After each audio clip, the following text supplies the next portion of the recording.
Hi மக்களே, welcome to the தொடர் reports. இன்னைக்கு நம்ம பேட் கேர்ள் படத்தோட ரிவ்யூவை தான் பார்க்க போகிறோம். இந்த படம் இன்னைக்கு ரிலீஸ் ஆயிருக்கு. வெற்றிமாறனும் அனுராக் கஷ்யபும் தான் இந்த படத்தை ப்ரொடியூஸ் பண்ணியிருக்காங்க. இந்த படத்தை எழுதி இயக்கியிருக்கிறது வர்ஷா பரத். இந்த படத்தில் அஞ்சலி சிவராமன், சாந்தி பிரியா, சரண்யா, ஹிருது, டிஜே அருணாச்சலம், சஷாங்க்னு பலர் நடிச்சிருக்காங்க. இது ஒரு கம்மிங் ஆஃப் ஏஜ் மூவி. ஒரு போல்டான கான்செப்டை இந்த படத்தில் கொடுத்துருக்காங்கன்னே சொல்லலாம். இந்த படத்தோட ட்ரெய்லர் ரிலீஸ் ஆனதுக்கப்புறம் நிறைய சர்ச்சைகள் வந்தது. அது மட்டும் இல்லாமல் இந்த படத்தை இன்டர்நேஷ்னல் ஃபிலிம் ஃபெஸ்டிவல் ரோட்டர் டேமில் ப்ரீமியர் பண்ணியிருந்தாங்க. வர்ஷா பரத்க்கு இதுதான் டைரக்ட் பண்ணுற முதல் படமும் கூட. இந்த படத்தோட கதையை ஒரே வரியில் சொல்லணும்னா, ரம்யாவாக நடிச்சிருக்க அஞ்சலி சிவராமனோட 15 வயசுலேருந்து 32 வயசு வரைக்கும் இவங்க லைஃப்பில் வர ரொமான்டிக் ரிலேஷன்ஷிப்ஸை தான் காமிப்பாங்க. ஸ்கூலில் பார்க்கும்போது ரம்யா ரொம்ப போர்டான பர்சனாக இருப்பாங்க. இவங்க பிராமின் வீட்டில் வளர்ந்த பொண்ணு. ரம்யாவோட அம்மாவாக நடிச்சிருக்காங்க சுந்தரியாக நடிச்சிருக்க சாந்தி பிரியா. இவங்களும் தன்னோட பொண்ணு படிக்கிற அதே ஸ்கூலில் டீச்சராக வேலை பார்த்துட்ருப்பாங்க. ரம்யா ஸ்கூலில் படிக்கும்போது நலனா நடிச்சிருக்க ஹிருதுவை லவ் பண்ணுவாங்க. இந்த விஷயத்தை கேட்ட உடனே சுந்தரி ரொம்பவே ஷாக் ஆகிடுறாங்க.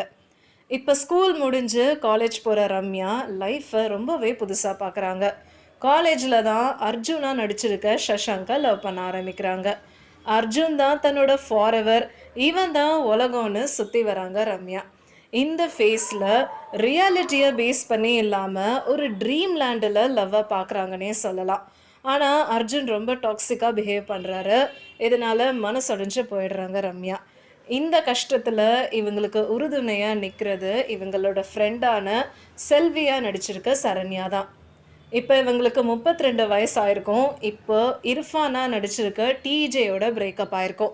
இதில் இருந்து தான் இவங்க கேரக்டரே டிரான்ஸ்ஃபார்ம் ஆகுது. ஒரு ட்ரீம்லேண்டில் இருந்து ரொமான்ஸை பார்த்தவங்க ரிலேஷன்ஷிப்பில் எடுத்த சாய்ஸஸை வச்சு ரிஃப்ளெக்ட் பண்ண ஆரம்பிக்கிறாங்க.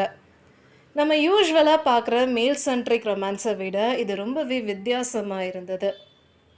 ஒரு ஆணோட பக்கத்தை ஃபோக்கஸ் பண்ணாமல் ஒரு பெண்ணோட விருப்பம், அவளோட ஆசைன்னு ரொம்பவே ஃபீமேல் சென்ட்ரிக்காக எடுத்துகிட்டு போயிருக்காங்க. இந்த படத்தோட ரைட்டிங் அண்ட் டைரக்ஷன் ரெண்டுமே சூப்பராக இருந்தது. முக்கியமாக டயலாக்ஸ் அப்புறம் சீனோட செட்டிங்னு எல்லாமே நேச்சுரலாகவும் என்கேஜிங்காகவும் இருந்தது. ஒரு பெண்ணோட காதல், அதுக்கப்புறம் பர்சனலாக அவங்க சந்திக்கிற பிரச்சனைகள்னு ரொம்பவே டீட்டெயில்டாக காமிச்சிருக்காங்கன்னே சொல்லலாம். யூஸ்வலாக ஒரு ஹீரோயினை ரொம்பவே பர்ஃபெக்டாக தான் காமிப்பாங்க. ஆனால் இந்த படத்தில் ரம்யா தப்பு பண்ணுவாங்க, பிரச்சனையில் மாட்டிப்பாங்க, அப்புறம் ரிஃப்ளெக்ட் பண்ணுவாங்க. இது எல்லாமே பார்க்குறதுக்கு ரொம்பவே நேச்சுரலாக இருந்தது.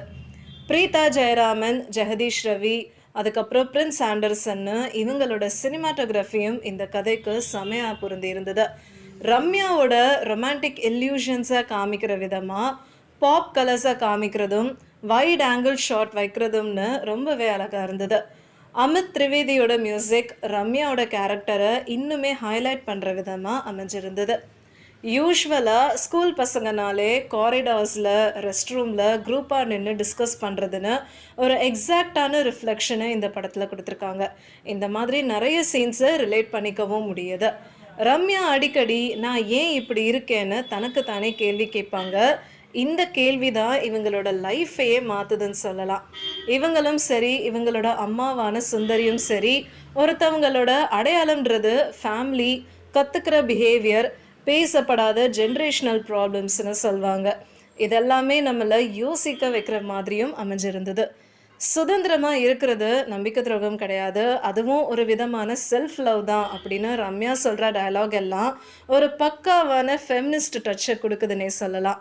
ஆரம்பத்தில் இம்மெச்சூர்டாக இருந்த ரம்யா கடைசியில் எக்ஸ்பீரியன்ஸ்னால எவ்வளோ மெச்சூராக இருக்காங்கன்றது தான் இந்த படத்தோட ஹைலைட்டாக இருக்குது.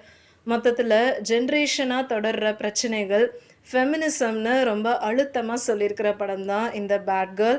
ஸோ மறக்காமல் இந்த படத்தை உங்கள் ஃபேமிலி அண்ட் ஃப்ரெண்ட்ஸோடு சேர்ந்து தியேட்டரில் பார்க்குறதுக்கு மிஸ் பண்ணிடாதீங்க. உங்களுக்கு இந்த வீடியோ பிடிச்சிருந்ததுன்னா லைக் பண்ணுங்கள், ஷேர் பண்ணுங்கள், சப்ஸ்கிரைப் பண்ணுங்கள் அண்ட் மறக்காமல் கமெண்ட் பண்ணுங்கள்.